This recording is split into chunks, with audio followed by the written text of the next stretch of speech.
let's talk about Mexico, right? And so one of my homegirls had posted something on IG, and it was about how the Border Patrol have a shadow unit that cover up the murders that they do. Now you gotta expect that to happen when you have police officers murdering people in the streets on camera. Now imagine being in the middle of a desert where shots aren't heard, right? Not only that, you also have the Minutemen. The Minutemen that's out there in this same desert on their own time, using their own money to drive through the desert with guns, night vision and all that. Now, we talking about a people that's culture is hunting. Now you had a white dude to go undercover, and he went undercover and he was taping these cats, and these cats bragged about they hoping they catch a body, they catch somebody tonight. So they basically talking about hunting. They hope they can't get one tonight. So they have different codes and stuff they talk in. You know what they was talking about. They also talked about how the morgue is overflowing with bodies. And you think that is just because of dehydration? I doubt it. If we actually had real autopsies that was done on these bodies, then it'd be a major problem. So I personally believe one of the bloodiest wars, the United States could go to war with China. It won't be as bloody as they go to war with Mexico. The war with Mexico would be a ground war. And a lot of people think that, the United States will just whoop Mexico ass and they'll just, look, y'all got the game fucked up, homie. See, I don't think y'all understand, like, really work out the complexities of war. Just because the United States, you seen what they did in Iraq, does not mean they'll do the same thing in the States. It won't. Drones will be mainly for surveillance in the States. Right? All right. So what they gonna do? Fly through Mexico and then drone key locations? The Mexico population itself is already low-key militarized. One, Mexicans and Mexico citizens are integrated into United States society. Two, Mexico have tunnels from Mexico into the US. Three, Mexico got cartels that got funded. Four, the United States of America also, with Operation Wide Receiver, Operation Fast and the Furious, sent massive amount of weapons into Mexico, so they got armory. 5, Mexico is the third largest trading partner or the second largest trading partner to the United States. 6, so you could constantly find other variables when it comes to the United States not winning this war, and that wouldn't be a profitable war for the United States to fight with Mexico, and Mexico got more to gain. And as a matter of fact, I see in the near future that Mexico will regain California. You know what I mean? And a couple of other states. The United States is falling.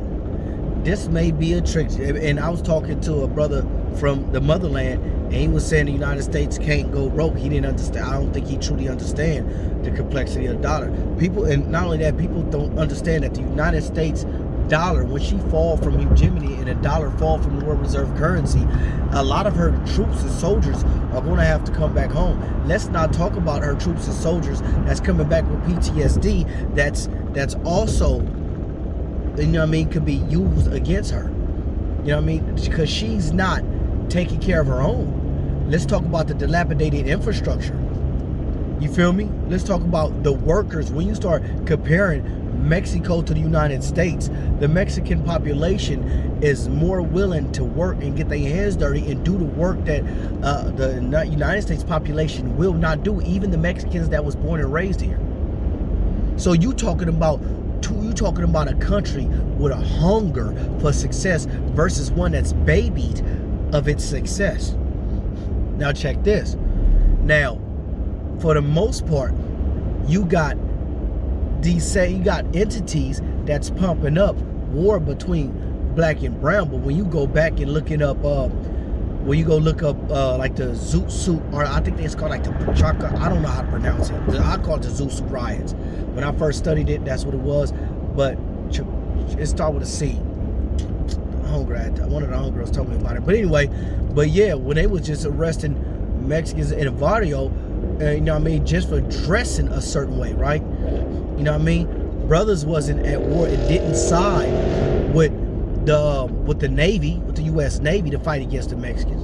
And right now, with the tension in the way the United States is murdering the Africans within America, and not only that, not even caring about building or giving anything or any reparations or anything to give to the Africans in America, there won't be no siding with the United States in a war with Mexico. It'll basically be just a whole population sitting out of it, and us saying, hey, that's not our business, bag out of it, right? So I know, because that's what I'm gonna teach everybody that I'm around. That's not our fight, bag out of it. So when you start looking at the variables is really, if you ask me, is leaning more towards Mexico. Not, you got Mexicans that's inside of the United States military. I believe I said that already. But yeah, you got the CIA inside of Mexico and all that, and CIA like really dabbling, if not controlling the drug cartels, you know, and overthrowing certain leaders that they lose control of, like El Chapo. And what's the other one? Pablo Escobar. I believe that happened because they lost control of him. That they got too big for their britches. But you got money that's there that they don't know about. All of it is not accounted for.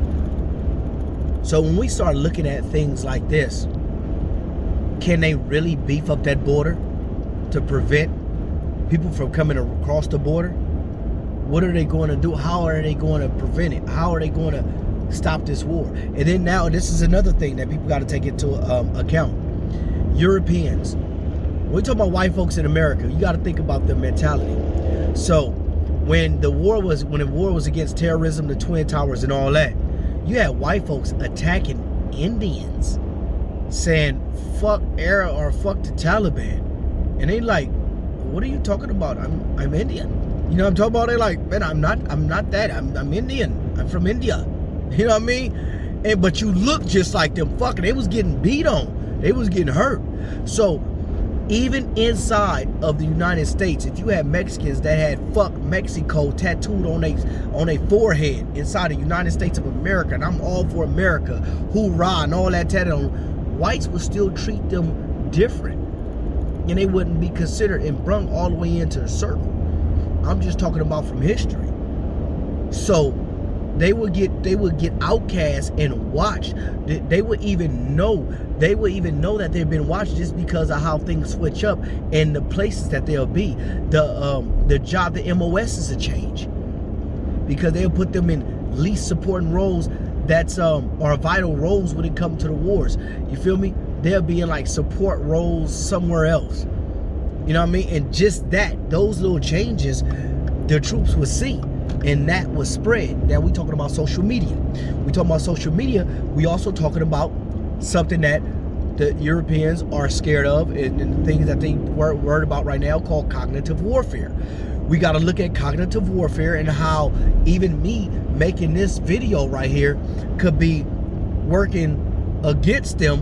And they like, hold on, you're working against us. And they looking at it to where the videos start getting flagged, and I'm getting shut down for some shit because I'm just putting out my opinions on if a war with Mexico, and I see a war with Mexico coming. You feel me? But I know I'm teaching my lineage that no, that wouldn't be a fight. Even for the Africans in America, especially like in Los Angeles, because of gangbanging, they not really truly understanding the whole scope because they stuck in those small worlds. You know what I mean? And we really start opening up our eyes to global politics and playing nation politics, you'll start to see things different. But that's just something that's me brainstorming, putting that out there. When people really start looking it up, go look it up. Go look up the border patrol. Look up the bodies that's piling up. Man, really check that out. Check out Operation Fast and the Furious, Operation Wide Receiver. You know what I mean? Really look at what's going on the other side of the border and how the United States ain't saying nothing because they play a role in it. You feel me? But y'all stay safe. All right.